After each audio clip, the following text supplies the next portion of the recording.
Hello everyone, my name is Pooja Tucci. I am from New Delhi. Welcome to my channel CampTech.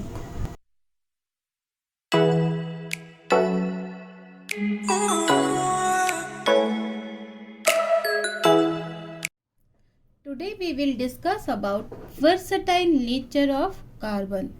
So first of all, what do you mean by versatile?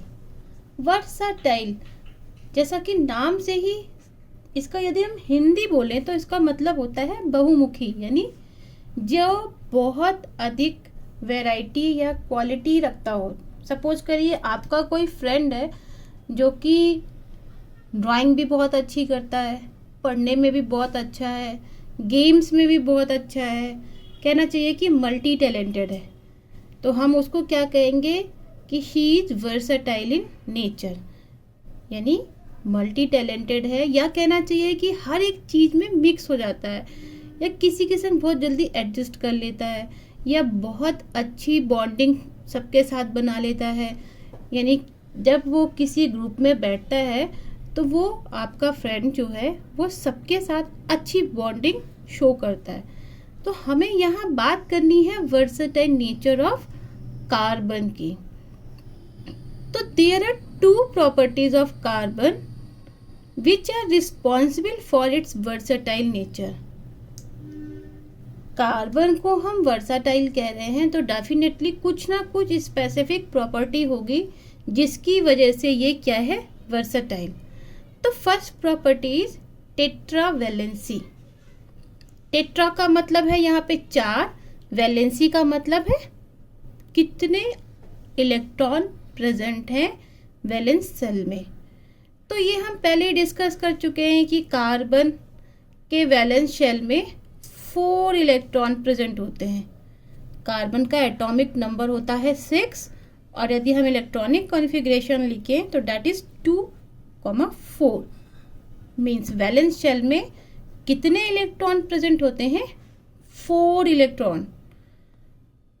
Valence shell में 4 electron है, और 4 को हम क्या कह सकते हैं, tetra.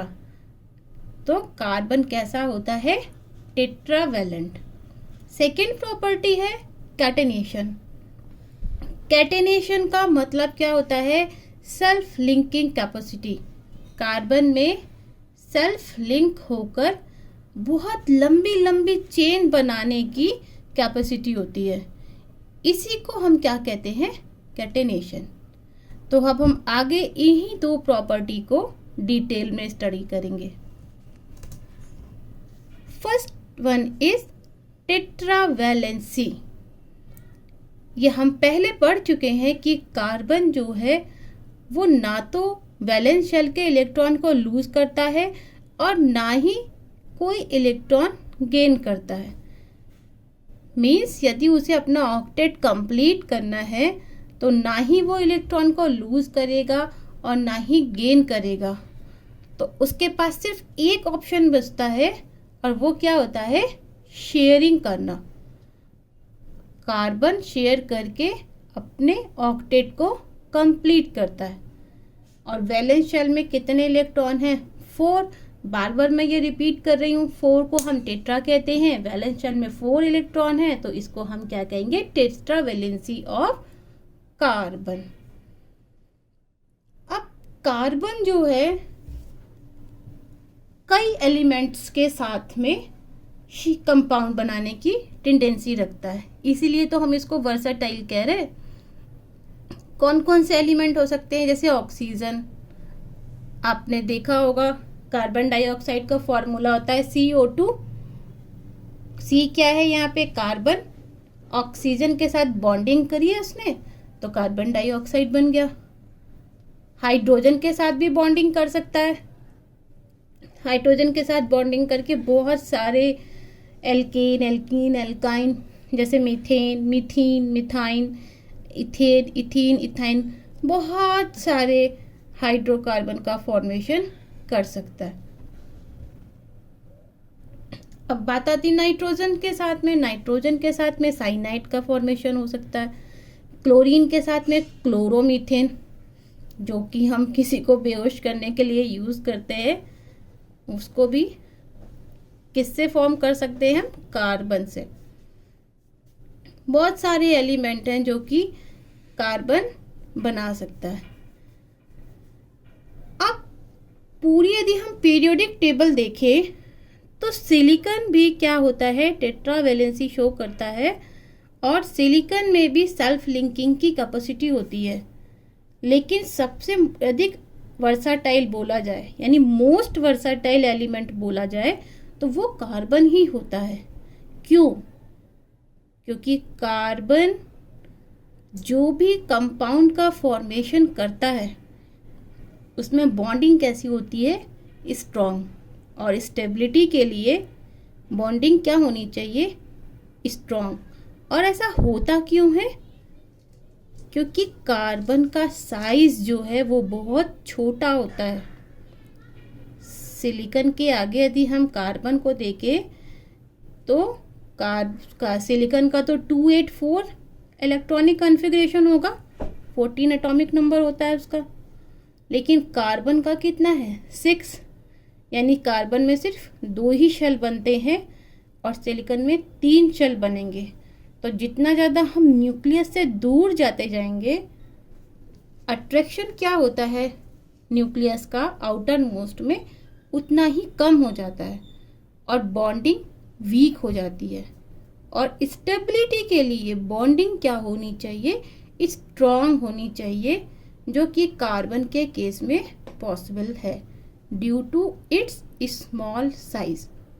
Objective में कई बार पूछा जाता है कि सिलिकॉन और कार्बन जो है वो दोनों ही टेट्रावेलेंट है, लेकिन जो कार्बन है दैट इज मोस्ट वर्साटाइल। क्यों? Because it's small size. इसको हम थोड़ा सा और एक्सप्लेन कर सकते हैं।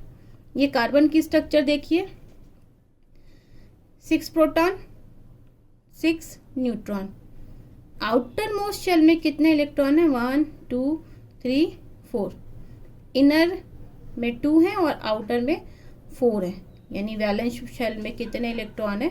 4 इलेक्ट्रॉन है। बहुत छोटा सा साइज है।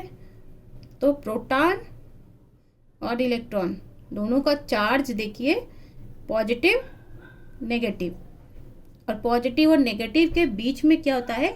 अट्रैक्शन। और due to its attraction bonding क्या होगी? स्टेबल। क्लियर है? तो कार्बन टेट्रावैलेंसी शो करता है और ये बहुत अधिक स्ट्रॉन्ग बॉन्डिंग शो करता है। क्यों? क्योंकि साइज क्या होता है इसका? छोटा होता है। अब बात आती है कैटेनेशन। डेफिनेशन यदि हम देखें कैटेनेशन की, तो catenation is the binding of an element to itself through covalent bond to form chain और रिंग मॉलिक्यूल। इसको हम इजी वर्ड्स में यदि एक्सप्लेन करें तो क्या बात होती है कि सेल्फ लिंकिंग कैपेसिटी होती है कार्बन में, और सेल्फ लिंक होने के लिए ये जरूरी नहीं है कि कार्बन सीधा सीधा लिंक हो।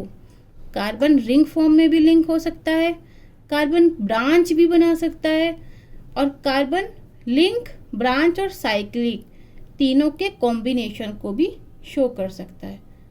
और यही वजह है कि कैटेनेशन के थ्रू पूरी की पूरी ऑर्गेनिक केमिस्ट्री बनी है। मतलब क्या हुआ कि कार्बन में इतनी अधिक कैपेसिटी होती है कैटेनेशन की कि मिलियंस नंबर में कंपाउंड का फॉर्मेशन कर सकता है कार्बन। और पूरी आपने चैप्टर का नाम ही देखिए, कार्बन एंड इट्स कंपाउंड्स, और एक यही प्रॉपर्टी है जिसकी वजह से ये पूरा का पूरा चैप्टर बन गया है। आगे चल के यदि आप केमिस्ट्री की डीप स्टडी करते हैं तो आपको ये देखने को मिलेगा कि पूरी एक ऑर्गेनिक केमिस्ट्री, एक अलग से केमिस्ट्री बनी हुई है जो कि कार्बन पर ही बेस्ड है। यहाँ पे हम देख सकते हैं स्ट्रेट चेन, कार्बन कैसा है? सीधा सीधा लिंक हो रहा है।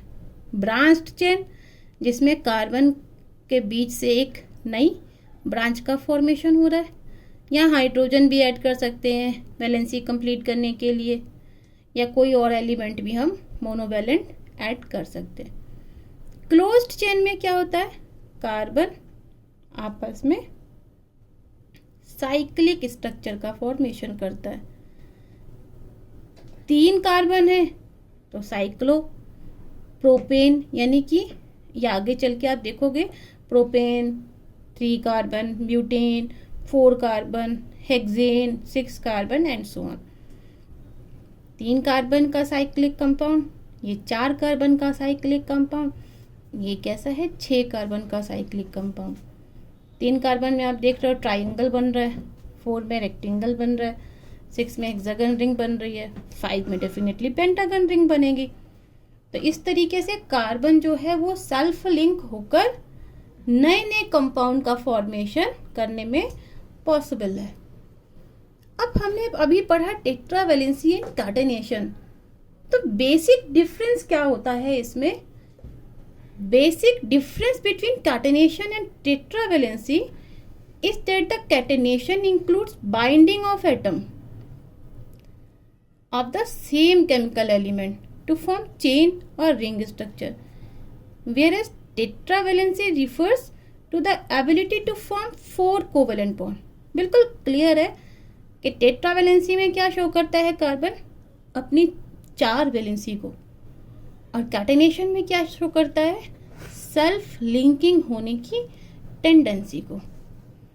तो ये सारा का सारा जो वर्साटाइल नेचर है कार्बन का वो किस पे डिपेंड करता है? टेट्रावैलेंसी और कैटेनेशन, इन 2 प्रॉपर्टी पर। So tomorrow is Holi. जैसे कार्बन वर्साटाइल नेचर शो करता है और कई एलिमेंट्स के साथ अपनी यूनिक बॉन्डिंग बनाता है, वैसे ही आप सब भी वर्साटाइल बने, सबके साथ मिलजुल कर होली खेलें।